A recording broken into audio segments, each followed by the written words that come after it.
دجال کے بارے میں جو احادیث سے صحیحہ سے ہمیں معلومات پتہ چلتی ہیں، ایک تو یہ لفظ دجال جو ہے یہ دجل سے ہے۔ دجل کسے کہتے ہیں؟ فریب، دھوکہ کہتے ہیں نا، دجل کر رہا ہے، دجل۔ حدیث میں آتا ہے قرب قیامت میں دجال ظاہر ہوگا، اسے اللہ نے طاقتیں دی ہوں گی، بہت ساری قوتیں دی ہوں گی، زندہ کو مار دے گا اور مردے کو زندہ کر دے گا،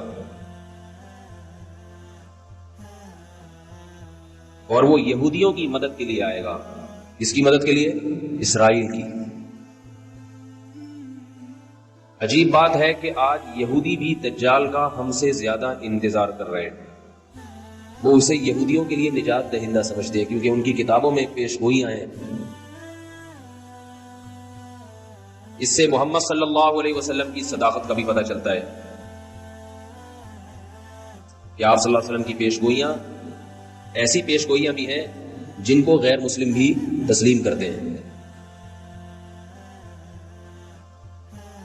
اللہ نے پیغمبروں کو، پچھلے پیغمبروں کو اس کا وقت نہیں بتایا تھا کہ وہ کب ظاہر ہوگا، اس لیے حدیث میں آتا ہر پیغمبر نے اپنی امت کو اس سے ڈرایا ہے، اس کے فتنے سے بچنے کا حکم دیا ہے۔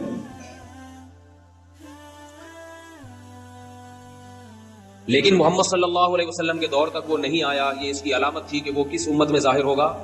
محمد صلی اللہ علیہ وسلم کی امت میں۔ اس کا فتنہ ہوگا کیا؟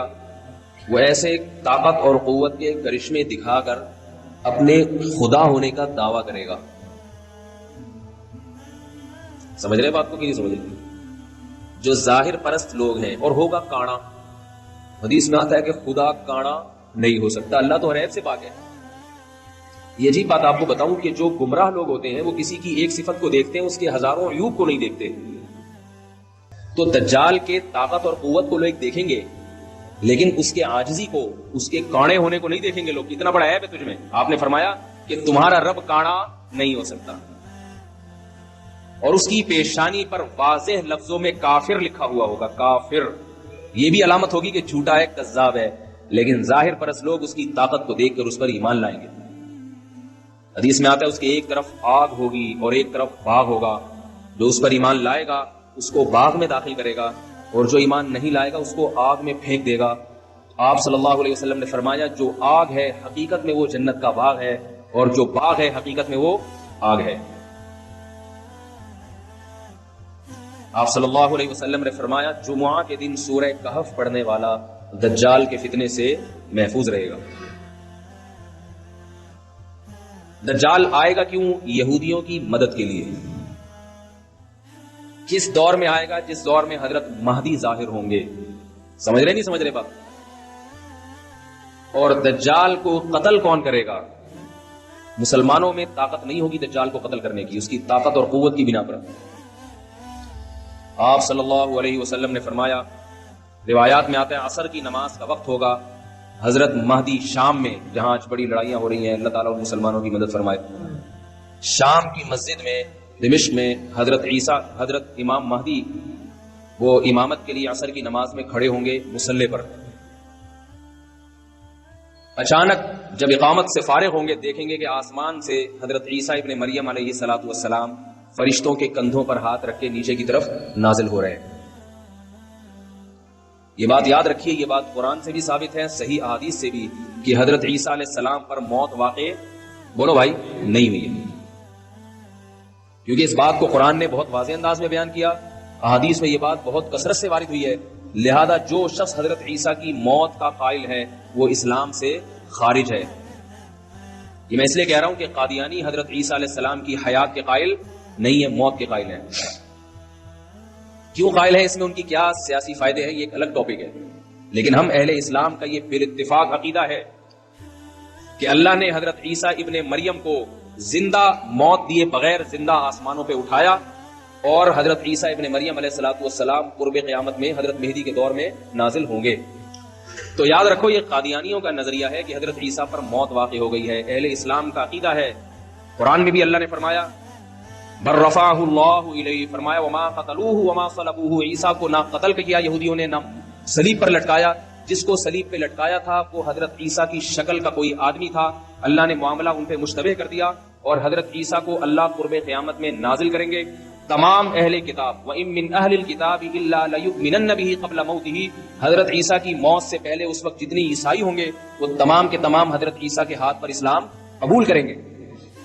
اور رسول اللہ صلی اللہ علیہ وسلم نے فرمایا جب حضرت عیسیٰ علیہ السلام نازل ہوں گے قرب قیامت میں تو حضرت مہدی ان کے اکرام میں مصلی ان کے لیے خالی کر دیں گے. حضرت مہدی حضرت عیسیٰ کے لیے مصلی خالی کر دیں گے کہ آپ نماز پڑھائیں. اس سے پتہ چلتا ہے کہ اگر کوئی بزرگ آئے تو امام کو چاہیے کہ اس کے اکرام میں، اگر وہ بزرگ امام سے اوپر والے مرتبے کا ہے، اس کے اکرام میں اس کو نماز کی پیشکش کرے کہ آپ نماز پڑھائیں. حضرت عیسیٰ علیہ السلام اس پیشکش کو مسترد کر دیں گے اور کہیں گے کہ اس کام کے لیے اللہ نے تمہیں ہی منتخب کیا ہے. کیوں؟ اس لیے کہ حضرت عیسیٰ اگر امامت کر لیتے تو یہ اس کی علامت ہوتی کہ محمد صلی اللہ علیہ وسلم کی بجائے اب حضرت عیسیٰ علیہ السلام اس امت کے نائب ہیں. اس میں اشارہ کر دیا کہ نہیں، اس امت کے امام اب بھی محمد صلی اللہ علیہ وسلم ہی ہے اور انہی کے امتی ہی امامت کریں گے. بتا دیں گے میں امامت کرنے کے لیے نہیں آیا. پھر کیوں آئے بھائی؟ کیوں آئے؟ یہودیت سے انتقام لینے کے لیے. سمجھ رہے ہیں بات کو؟ اور اس امت کو اللہ نے جو کام دیا ہے لیظہرہ علی الدین کلہ، کہ یہ دین تمام ادیان پہ غالب آ جائے، اسلام کی حکومت پوری دنیا پہ قائم ہو جائے، اس دین کی تکمیل میں چونکہ سب سے بڑی رکاوٹ یہودی ہے، لہذا اس یہودی کے خلاف علم جہاد بلند کرنے کے لیے یہ پیشگوئیاں محمد صلی اللہ علیہ وسلم 1400 سال پہلے کر رہے ہیں. اور آج اگر دنیا کے حالات دیکھیں، آپ دنیا کے حالات دیکھیں تو آج زمینی حقائق بتا رہے ہیں کہ اسلام کا سب سے بڑا دشمن کون ہے؟ اسرائیل ہے، جو امریکہ کو استعمال کر رہا ہے اپنے مفاد میں، برطانیہ اور امریکہ کو، اور امریکہ اسرائیل کے مفاد میں استعمال ہو کے اپنے آپ کو بھی برباد کرتے چلے جا رہے ہیں. یہ نہیں دیکھ رہے کہ ہمیں اس سے کیا نقصان ہو رہا ہے. حضرت عیسیٰ علیہ السلام نازل ہونے کے بعد محمد صلی اللہ علیہ وسلم نے ارشاد فرمایا عصابتان من امتی احرزهم اللہ من النار، عصابت تغزو الہند وعصابت تغزو مع عیسی ابن مریم. میں سوچتا ہوں کیسے مبارک لوگ ہوں گے جن کو نبی کی زیارت نصیب ہوگی، حضرت عیسیٰ ابن مریم علیہ الصلوۃ والسلام. کاش اللہ ہمیں بھی ان لوگوں میں شامل کر لے اور ایسے کاموں کی توفیق عطا فرمائے جس سے ان لوگوں میں شمولیت ہمارے لیے آسان ہو جائے. فرمائے میری امت کے 2 گروہ ایسے ہیں جن پر اللہ نے جہنم کو حرام کر دیا ہے. ایک وہ گروہ جو ہندوستان پر حملہ کرے گا جیسے محمد بن قاسم نے کیا، اور دوسرا وہ گروہ جو عیسیٰ ابن مریم کے ساتھ مل کر قتال کرے گا. جہاد کے مخالف لوگوں کو اپنے نظریے پر غور کرنا چاہیے. ایسا نہ ہو جہاد کی مخالفت آپ کو اندھا کر دے اور آپ اسلامی تعلیمات سے پیچھے ہٹ جائیں. اللہ نے جو کچھ جہاد سے محبت کرنے والوں کے لیے، جو کچھ اللہ نے اس دنیا میں اور آخرت میں رکھا ہے، وہ مخالفت کرنے والوں کے لیے نہیں رکھا. حضرت عیسیٰ علیہ السلام نازل ہو کر جہاد کریں گے اور حدیث میں آتا ہے کہ دجال کو قتل کریں گے. یہی وہ دور ہوگا جس میں یاجوج ماجوج ایک مخلوق ہے جس کا قرآن مجید میں تذکرہ ہے. بہت بڑی مخلوق ہے، بہت کثرت سے ہے. کسی وادی میں ان کو بند کیا تھا حضرت ذوالقرنین نے سیسا پلائی ہوئی دیواریں کھڑی کر کے یاجوج اور ماجوج کو وادیوں میں بند کر دیا. وہ وادیاں کہاں ہیں اس کا ہمیں نہیں، کوئی کہتے چین میں، کوئی کہتے دیواریں چین کے پیچھے، کوئی کہتے کہاں ہیں، ہمیں نہیں پتا کہاں ہیں. یہ سوالی فضول ہے کہاں ہیں. اللہ نے جہاں کرنا تھا وہاں کر دیا. حدیث میں آتا ہے جب یاجوج ماجوج اتنی کثرت سے اہل اسلام کو، انسانوں کو قتل کریں گے، حضرت عیسیٰ علیہ الصلوۃ والسلام بھی ان کے قتل کرنے سے عاجز آ جائیں گے. اللہ سے دعا مانگیں گے، اللہ سے دعا مانگیں تو اللہ ان کی دعا کو قبول کرے گا اور یاجوج ماجوج کو ہلاک کرے گا. اتنے کثرت سے ہلاک ہوں گے کہ زمین انسانی لاشوں کے تعفن سے بدبودار ہو جائے گی. اللہ آسمان سے بارشیں برسائیں گے اور ان کی لاشوں کو بہا کے سمندروں میں، دریاؤں میں پھینک دیں گے، جس سے زمین پاک صاف ہو جائے گی اور پھر اسلام کی مخالفت کرنے والا اس روئے زمین پر کوئی بھی نہیں بچے گا. محمد صلی اللہ علیہ وسلم نے ارشاد فرمایا کہ اس وقت حضرت عیسیٰ ابن مریم زمین کو ایسا انصاف سے بھر دیں گے، خنزیر کا خاتمہ کریں گے، سور کی نسل ختم کر دیں گے تاکہ کوئی سور کا گوشت اپنے پیٹ میں دوبارہ نہ اتار سکے. جو مسلمان یورپ میں رہتے ہیں اور وہ کہتے ہیں ہم سے خوراک، ہمیں یہاں ملتا ہی سور کا گوشت ہے اور سور کے گوشت کی کوفتے بنا بنا کے کھا رہے ہیں، ان کو میں یہ اللہ کا واسطہ دے کے کہتا ہوں کہ دیکھو سور اتنی گندی اور اتنی ناپاک چیز ہے کہ اللہ نے اس کی نسل کے خاتمے کے لیے ایک پیغمبر کا انتخاب کیا کہ اس کی نسل ختم کر دے. وہ اگر اس کے کھانے کی کچھ بھی گنجائش ہوتی تو حضرت عیسیٰ کی ذمہ داریوں میں سے یہ ذمہ داری نہ ہوتی کہ سور کی نسل کا خاتمہ کر دیں گے.